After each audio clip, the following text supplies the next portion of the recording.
ہو، اور جو نعمتیں تم کو میسر ہیں سب اللہ کی طرف سے ہیں. پھر جب تم کو کوئی تکلیف پہنچتی ہے تو اسی کے آگے فریاد کرتے ہو. پھر جب وہ تم سے تکلیف کو دور کر دیتا ہے تو کچھ لوگ تم میں سے اللہ کے ساتھ شریک کرنے لگتے ہیں تاکہ جو نعمتیں ہم نے ان کو عطا فرمائی ہیں ان کی ناشکری کریں. تو مشرکو، دنیا میں فائدے اٹھا لو، پھر ان قریب تم کو اس کا انجام معلوم ہو جائے گا. اور ہمارے دیے ہوئے مال میں سے ایسی چیزوں کا حصہ مقرر کرتے ہیں جن کو جانتے ہی نہیں. کافرو، اللہ کی قسم کہ جو تم جھوٹ باندھا کرتے ہو اس کی تم سے ضرور پرسش ہوگی. اور یہ لوگ اللہ کے لیے تو بیٹیاں تجویز کرتے ہیں، وہ پاک ہے، اور اپنے لیے بیٹے جو مرغوب دل پسند ہیں. اور جب ان میں سے کسی کو بیٹی کے پیدا ہونے کی خبر ملتی ہے تو اس کا منہ غم کے سبب کالا پڑ جاتا ہے اور وہ اندر ہی اندر گھٹنے لگتا ہے.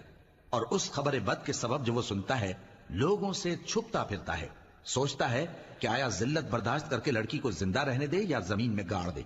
دیکھو